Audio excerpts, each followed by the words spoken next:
Howdy, folks. Welcome to the Lion's Share. Nice to have everyone back, or some people back, after that thing that happened before. Picking right back up where we left off. I am Uncle Ron.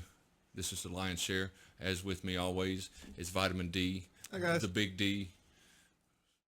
He's called himself that. No one calls him the Big D for obvious reasons. Anyway, If you say so. back into our regular thing. We got people of history, time machine assassinations, and just for something weird, the letter W. This week's broadcast is brought to you by the letter W, Thanks, Big Bird. as in what the fuck. Well, maybe not as in what the fuck, but I think I would prefer Snuffleupagus, though. In all honesty. easier going dude. Yeah. He was the stoner of the show, for sure. Because he would only show up when people were, like, eating or there was an interesting topic to talk about. And his eyes were always squinty. Oh, yeah. He had bloodshot eyes. And he's like Matthew McConaughey, man. Somewhere between there and Jim Brewer. Yeah. So, Yeah. Kicking it off, we got a person in history. You can say what you want to about Hitler. This person is responsible for the downfall of society. Now, Okay. my good man, the Georgia landscaper, suggested that Jeff Bezos was responsible for the horrible condition that our society is, just because he created the Amazon's "the world at your fingertips" delivery service. And you, as usual, we disagree and We find the source. disagree. But that was pretty good. I mean, Oh, yeah. he definitely added to the problem. But we're going with Mr. Eugene Pauly, the inventor of the first remote control. Technically not the first remote control. We decided to zero on the wireless remote for TVs, because everybody has TVs, and nowadays everybody has a remote. Ain't nobody getting up off the couch to change no channels no No, more. like I said, contributing to, it's an indirect contribution to the downfall of society, but it is a contribution nevertheless. Yeah. So, Mr. Pauly, in his career of 47 years with Zenith Radio Corporation. Nobody does that anymore. Nobody does that. No. 47 years. That's a trooper. How bad would you hate each and every one of them people if you lived and Oh, you worked got at the same place? dossiers on all the blackmail and stuff by the end. Where Oh, yeah, you got the CEO in your right here. if they turn it on you, you're like, hey man, you remember your son at the Christmas party, right? Keep it up. You remember? You remember 86 years ago when so and so happened? So, Mr. Pauly invented what is, in our mind, the first remote control for a television, wireless remote control for a television. It was a photocell type that used a light beam and a receiver and check this out, America, a pistol-shaped controller. According to Wiki. We got pictures of it. If you notice, it's a damn flashlight. It is a 90-degree flashlight, but it was awesome. It enabled so much. Yeah, for dads to come home and not have to do shit for the rest of Well, that's, they've been working hard. So Back then, the yeah. weird thing about this is they had 4 receivers on the television, and you would have to point the light gun at the right channel up, channel down, volume up, volume down type thing. So it was far from what we know as the modern remote control, which they had to change it. And in the 70s, they came out with a different way of doing things, where they had to have 3 digits. So it would be channel 002, 003, for the BBC? 445, and you had to have 1 through 9, or 1 through 0 through 9, Yeah. right? All 10 numbers. And so Pauly invented or engineered the remote. Technically, he got a patent for that, too. Oh, he got it and 17 other patents during his 126 years with Zenith Radio. Which is kind of funny, because that brought us up to the discussion on what was an inventor and what was an engineer. Inventor versus engineer. Pauly invented or engineered the remote. I think he invented the remote and then engineered improvements to it based on your preferred definition. It's rather complex. Yeah. But, nevertheless, downfall of society. Now, Oh, you for can sure, blame a for Dick sure. Rocket all you want. This guy started it. Where did the dick rocket come from? You haven't seen Jeff Bezos' spaceship? Oh, yeah. Okay. All right. Phallus mobile. I thought we were talking about consumer goods there for a second, but Dick we rocket. jumped forward a lot. Well, in time. don't get me wrong. There's a Dick Rocket out there. Oh, yeah, I saw that. The ladies love 'em. It was completely phallus-like.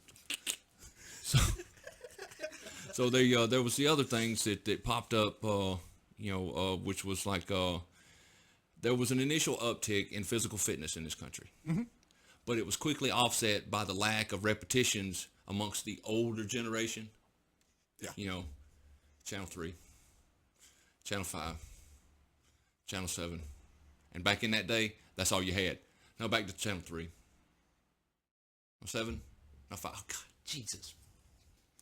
Kids are twisting. Yeah. They're walking across, probably smaller on average living rooms. But there was an initial uptick, which was quickly offset by the lack of work that mom and dad were doing. We get cheated out of the bonding experience. Nowadays, yeah. Come on, son, let's change the channel. I'll sit in the chair and you run back and forth a lot. And people also they fail to realize just what an asshole dad was. Yeah. Man, he run me back and forth, and then ended up back on the same damn channel. Which those same dads, I feel like, overcompensated now, because now kids are getting like beat and stuff instead of just made to go over there and change the channel. Oh, that spans out. Yeah, it's like, Yeah. What'd you do with the remote? Oh, you finna catch it. Oh, hell. Oh, You you might as finna well just catch tell Dad, look, I'm not changing your damn channel. What the hell did you just say to me? Yep. But now everything's remote control. Yeah. They got everything. remote control computers. They got remote control starting your automobile. Yep.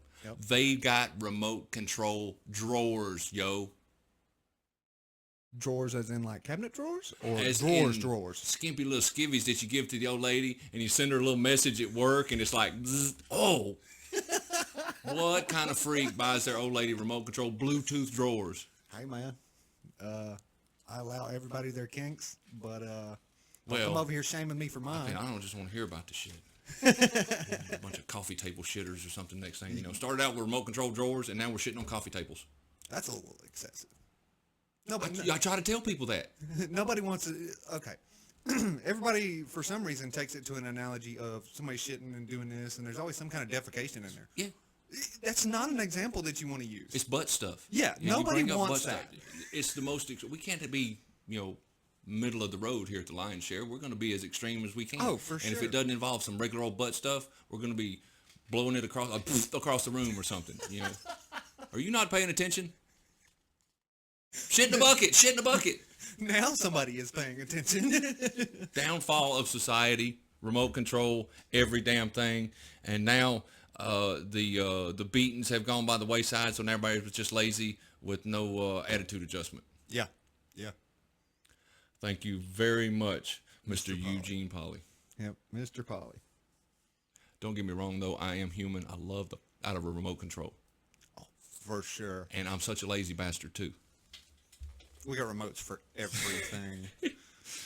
All right. So, in the interest of moving this dude along, we are going right into time machine assassinations. Oh, yeah. This is my favorite segment. All right, I'm not going to lie. folks, this is not an assassination. This is a massacre this week.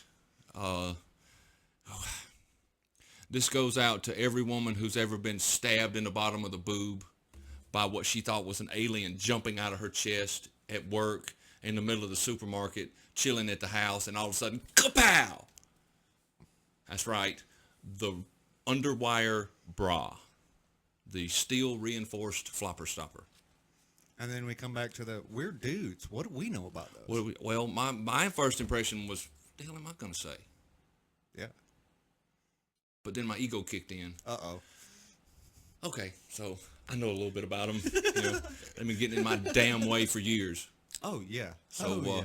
But being a married guy, married folks out there, you'll understand that you have a lot more knowledge of bras than you other woodwise have. You don't remove near as many. Yeah. At all, because unless you're in a hurry,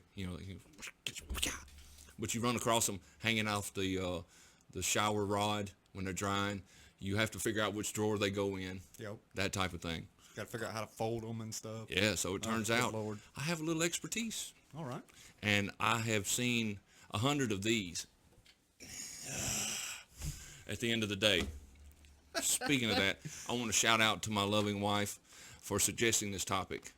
Late in the day, on a work day, after sitting at a computer all day, we were talking about, what we're going to do. And from upstairs, it's like, what about that son of a bitch that invented the Underwire bra? He needs to frickin' die. All right, we'll go with that. Yeah. Thanks, baby. Yeah. I should write I that can run shit with down. that. Yeah. No big deal at all. And again, this is a case of history getting confused. Who invented peanut butter? Yeah. Yeah. Who invented this? Who invented that? Who invented the high heel shoe? I think we got straightened out on that a while back in an informal fashion. Yeah. It was not some dude for the misogynistic reasons of foot stuff. Foot stuff. It wasn't that. It was if you, folks that will research it will find out that all through the Middle Ages and stuff, men were wearing high heeled shoes. Oh, Wait, what? Yeah. Like years Victorian era, I guess it's been Middle Ages. There's a little time gap difference there. But originally for men, I would have thought the same thing about the Underwire bra. Now, the first modern bra was invented in the late 1800s by a individual by the name of Cadolle, Cadolle. Yeah. But that was just a regular Sounds fabric French. type dude. There was a Marie Tuck in 1893. They Yet got again. a patent for a metal plate and shoulder straps brassiere. Plate, straps. Armor? It sounds like a structure and support, something that was engineered. But we're going to go with Helene Pons, patent of 1931, who patented a, quote, open-ended loop brassiere. Underwire bra. Okay. That's your chick. Yep. It's an honorable mention of a Pauline Boris with a close 1938 patent for something similar. But like I said, we're going with the Helene Pons because of the terminology of the open-ended loop. That's what we see as an underwire. Which is it's kind of funny to me that it seems that women over the years, I guess, have gotten larger because now it gets to you go to any high school and you'll find out two things: that hormones are absolutely involved with food, and that you are now a potential pedophile. Oh yeah. Wait a minute. Hold on. Is this a teacher? We can't oh my accept that. Lord. Well, the We're same gonna get labeled the with same the wrong same thing on thing. here. People end up being big fans of the gymnastics competition at the Olympics. They got chest wraps, I would think. Pervert. Yep, The kids are 14. Yep, Oh, but their artistry is so. Don't even try it. Yeah. Sicko. Infamous mention here of Howard Hughes. Uh-oh. The Howard Hughes. Okay. So imagine this: it's 1940s, and you're working on the scene of The Outlaw, Howard Hughes production. Yeah. Miss Jane Russell was the recipient of a custom brassiere. How did that go? Well, it was designed by Howard Hughes himself, her boss. Now, especially now in a modern context, Miss Russell, I need to speak to you for a moment. You've been thinking about your boobs, Oh, you're fired right there. and they're all wrong. you have just jumped into the deep end. No, I'm serious. I put a lot of thought into it, and I want you to try this. They're going to be smoking. Today, the Screen Actors Guild just kicked in the door with a SWAT team. Oh, The yeah. hell did Oh, you yeah. just say to Oh, her? yeah. What did you say to her? As soon as you get the line out, I've been thinking about your boobs.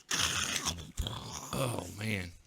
Nuclear Now, bombs and stuff. To be fair, picture of Jane Russell right here. If that's the bra, nice work, Howard. There are Tails, Jane Russell. Uh-huh. So we'll That's the reason we want to be sponsored by Google, because there'll be 10,000 Google searches that lead from our data. Hilarious. Google is an answer all. So somebody else that, like I mentioned, if we're just going to kill all of these people, let's talk about Madonna. Uh-oh. What'd she do now? right now. Gosh, already done. So you remember the Blonde Ambition tour with those excessively pointy boobies? You got a song from it? It's a tour. This was worn all around the tour. I don't recall what album this was for. I'm guessing the album Blonde Ambition, not Material Girl or something. It's back there in the 80s. Yeah. The folks of my generation will definitely remember those dudes. Designed by Jean-Paul Gaultier. I think he's Swedish. No, he's not French. Swedish. Everybody on that list right there is French. So this actually was kind of a fashion thing starting in about 1941 with the Bullet Bra, Permalift, I think was its name. Those things look funny. They could damage a freaking retina. When you say Bullet Bra, it automatically takes me to, I believe it was The Spy Who Shagged Me with the assassin chick. Well, you also got Wild Wild West. Yeah, that's true. Yeah, and, yeah. Got Will Smith in early drag before it was cool, with his deadly boobies. Yeah. And Kevin Kline's like, point them that way. Don't point those things at me, man. So we just killed off a lot of people. Branched down through the family tree. We killed about 9,000 people just then. Way to go, Dustin. You feel happy? You feel proud of yourself? Do I feel achieved? I'm not achieved until the people that started putting pickles on burgers. You're still die. hung up about the pickle thing? No, it's not a hang up. It's just a thing. Check out episode 1 if you want to know what the hell Dee's talking about with this pickle thing. I am in agreement. It is a serious issue, but I would still have chosen Hitler. Well, you say that, but he was a bastard. Okay, but Hitler was eventually ended. Where's That's the true. end for the pickles? You're going to get Clinton. Keep talking shit about the pickle consortium. I know. The pickle guy's going to come in here. It's going to be like Pickle Rick for their sponsor or whatever. You're talking about my pickles all wrong. The tone, it's all wrong. I'll stab you in the face with a pickle fork. I don't know. Alrighty. So in keeping with our upbringing of Sesame Street, brought to you by the letter W. Now, I understand why people are, as usual, confused when I start talking, or I keep talking. Just from the first letter impression. W? Yeah, as just in, from the as first in impression. It's WTF?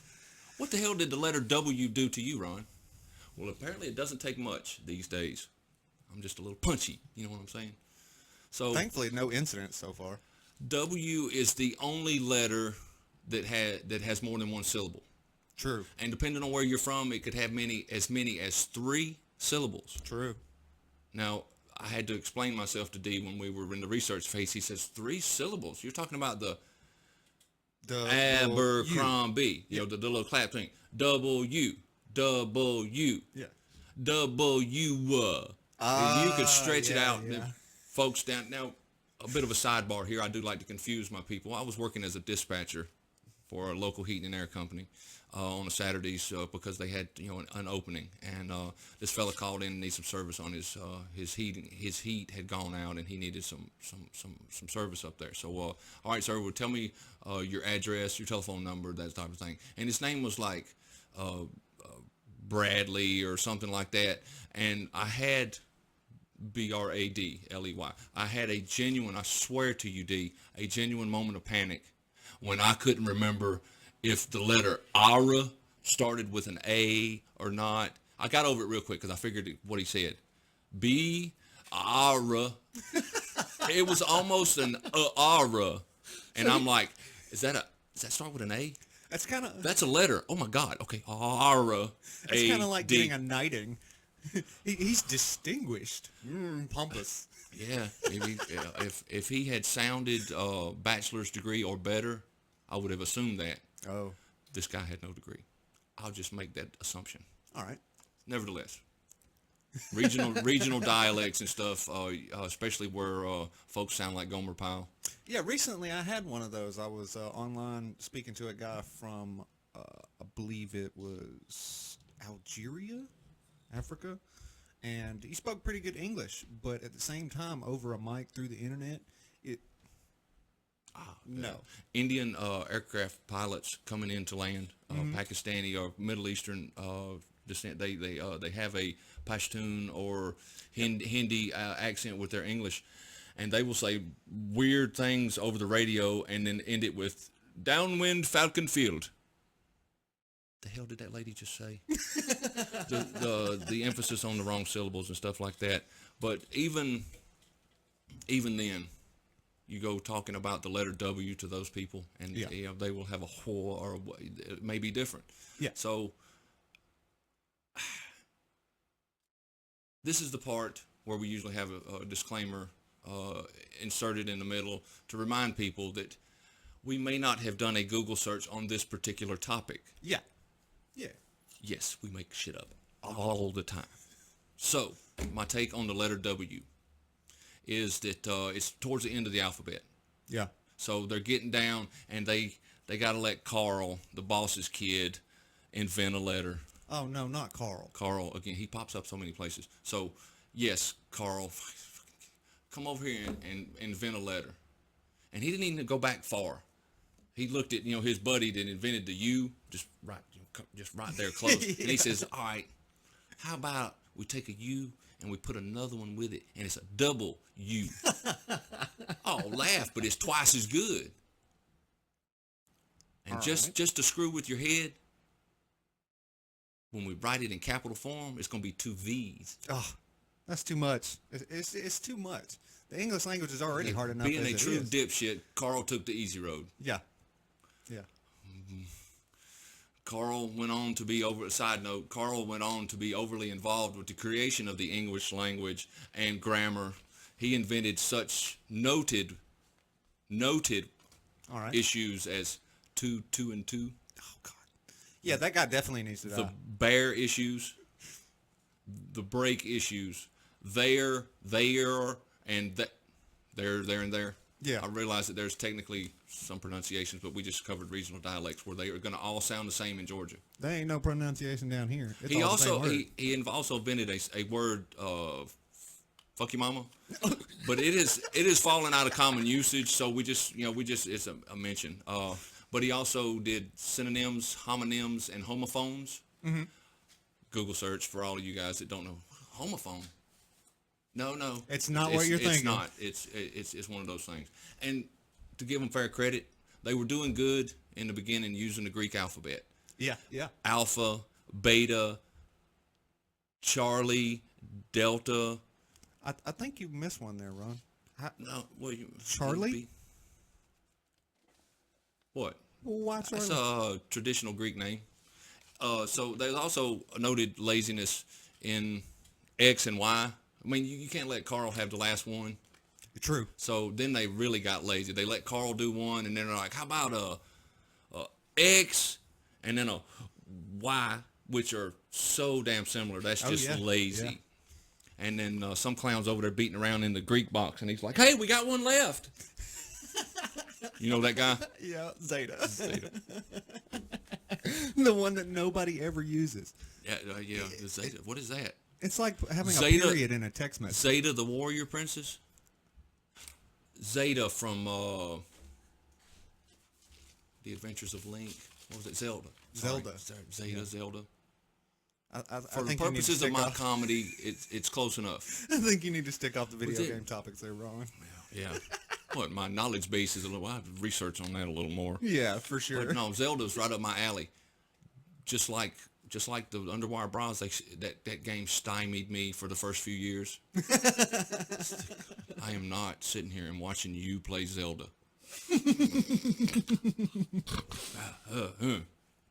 But then, the boss comes in. Yeah. The hell is this W? Who come up with that shit? It was a team effort, sir.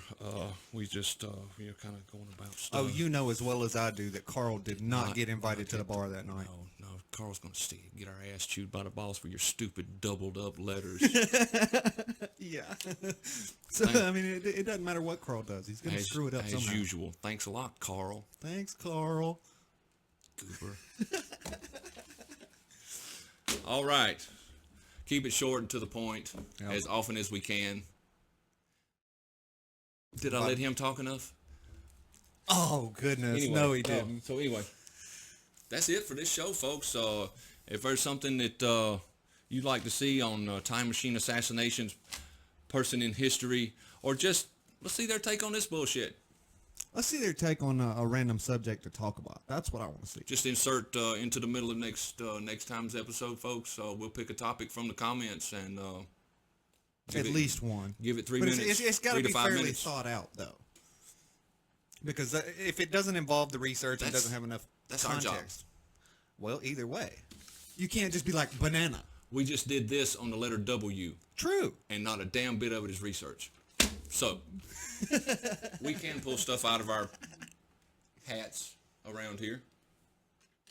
We have hats. They're not all hippie hats like Mr. Hold My Hair Back here, but you know, You got something against holding my hair back?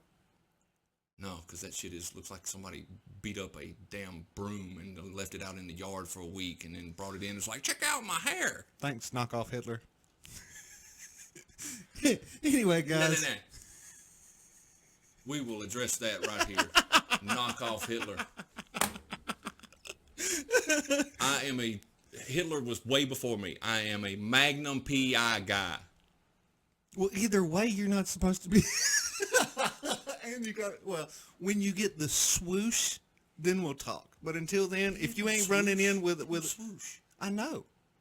I'm talking about the older guys with I'll the wear swoosh. a Hawaiian shirt next time. You guys You guys decide. And no, it's not a 70s porn mustache. If you don't run in with a speedboat and a pound of cocaine, then that's Hitler. $2. Somebody's going to call me Magnum PU in the comments. Oh, no. Because you know how nice the internet is to people. All right, folks. This is the Lion's Share episode, blah, blah, blah. And the next one will be episode blah, blah, blah +1. It's Vitamin D. Guys, signing out. Try to subscribe if you want to. If you like the content, let us know.